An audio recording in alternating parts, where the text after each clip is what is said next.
Oh bah une bonne surprise, on a un ticket gratuit pour 10 voyages. En plus on a dû prendre la voiture parce qu'il n'y avait pas de taxi de disponible. Bon, c'est un autre jour de chance.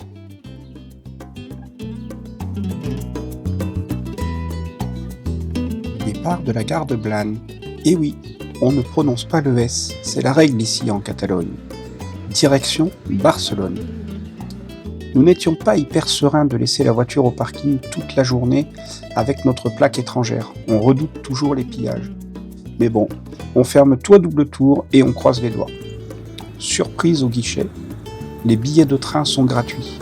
Un petit bonus de la Renfe qui met direct de bonne humeur.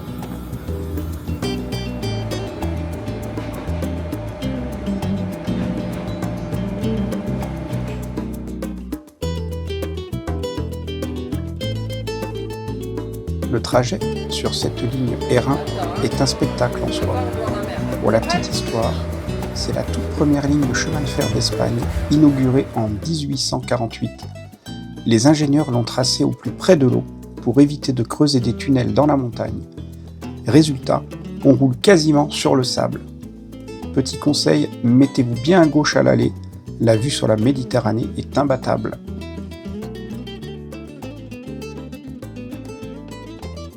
C'est simple, on se croirait dans un véritable train touristique et en plus, c'est gratuit.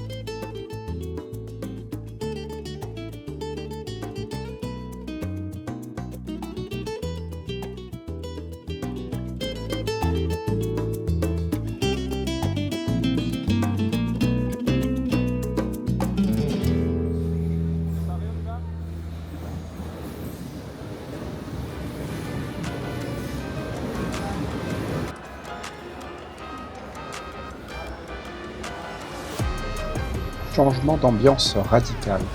On quitte le calme de la mer pour l'énergie pure de Barcelone.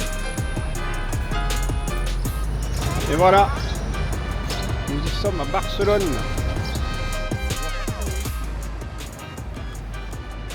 Nous remontons le Passeig de Gràcia, entre des taxis jaunes et l'imposant bâtiment de la Bourse.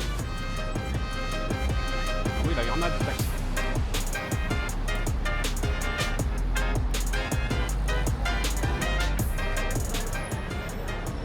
Nous arrivons enfin devant le carré de la discorde. L'anecdote, ces deux maisons se touchent mais se détestent. À l'époque, les plus grands architectes se battaient pour la plus belle façade. On s'arrête à la Casa Amatller pour une dégustation de leur chocolat mythique.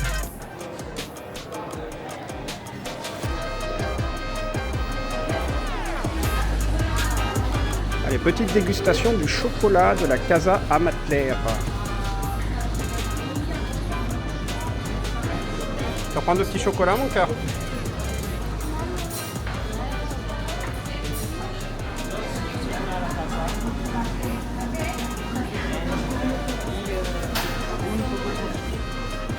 Nous faisons bien évidemment appel à notre interprète préféré, à savoir Antoine, qui apprend l'espagnol depuis quelques années à l'école.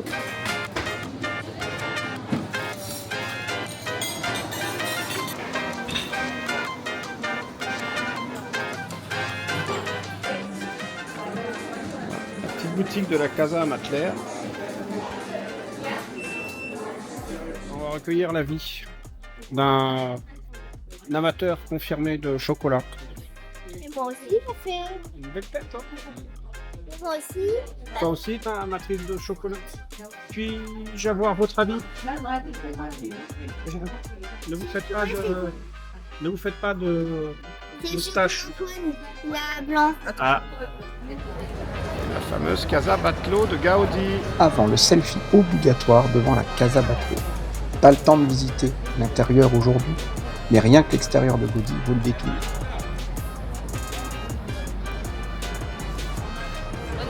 Manon. Allez, on dit Casa Batlló. Casa Batlló. Est-ce qu'on voit Manon là? Je vois pas. Ah, on voit pas Chloé. Voilà. Et on va faire un selfie. Voilà, on la visitera un autre jour.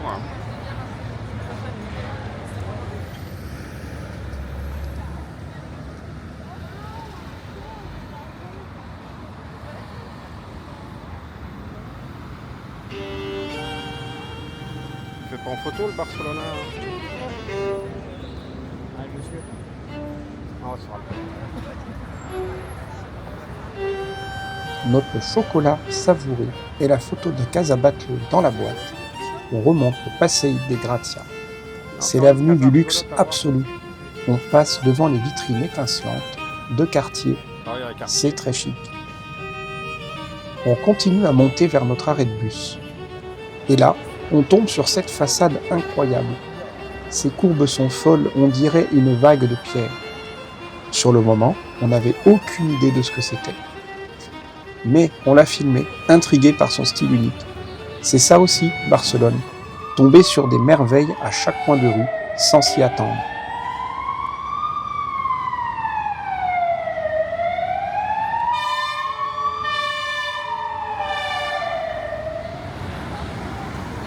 Tu lui fais signe?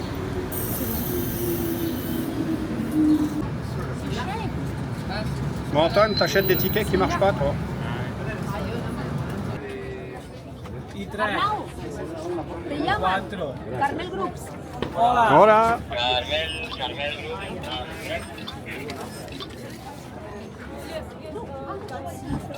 Five. Very Gracias. well.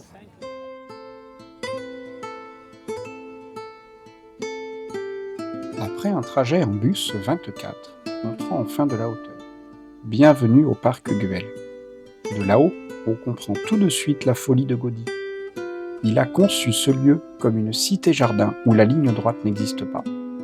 On dirait un village de contes de fées qui surplombe toute la ville. Ce banc serpentin que vous voyez est l'un des premiers exemples d'ergonomie au monde. Gaudí a fait s'asseoir un ouvrier dans le plâtre frais pour en mouler la forme parfaite du dos. À droite.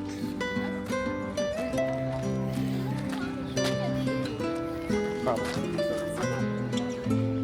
Répète la mère.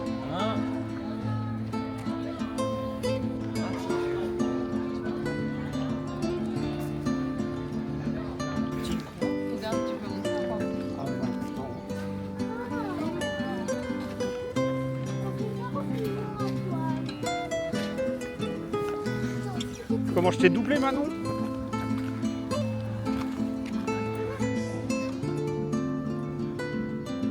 Ce qui est fou ici, c'est qu'on a l'impression que les structures poussent hors du sol.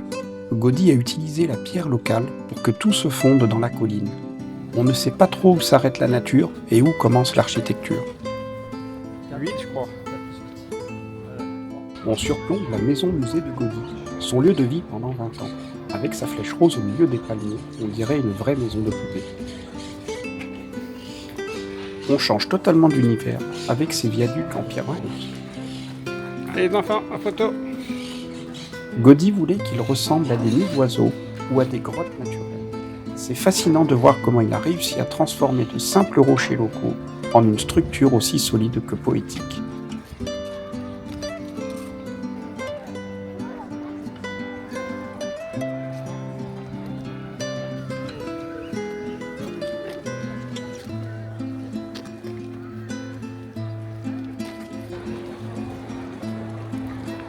On termine notre exploration sous la salle hypostyle.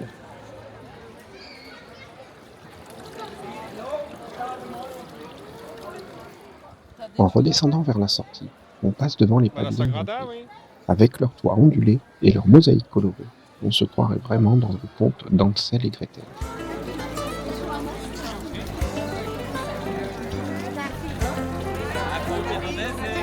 On quitte le calme du parc pour la vraie vie barcelonaise.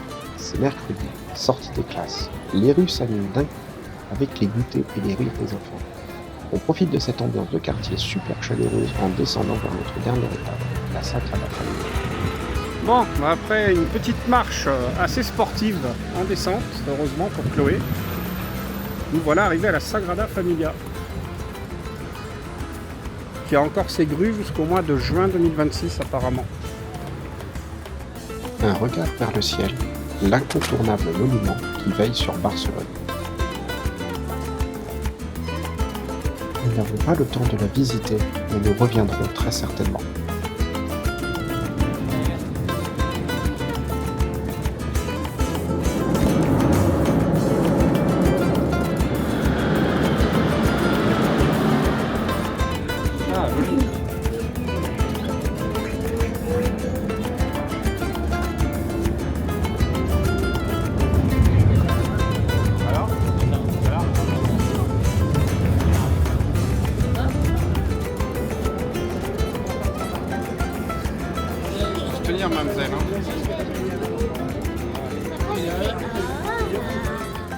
Dernière sortie de métro pour clore cette journée intense. On pensait avoir prévu, mais Barcelone nous offre un dernier cadeau. Un concert improvisé en plein wagon pour finir en beauté.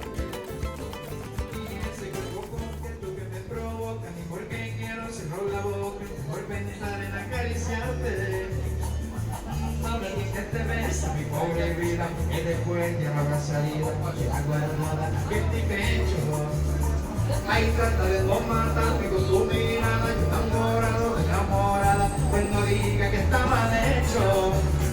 Ay, trata de no matarme con tu mirada, no seas sensible y considerada, pues no diga que está mal hecho.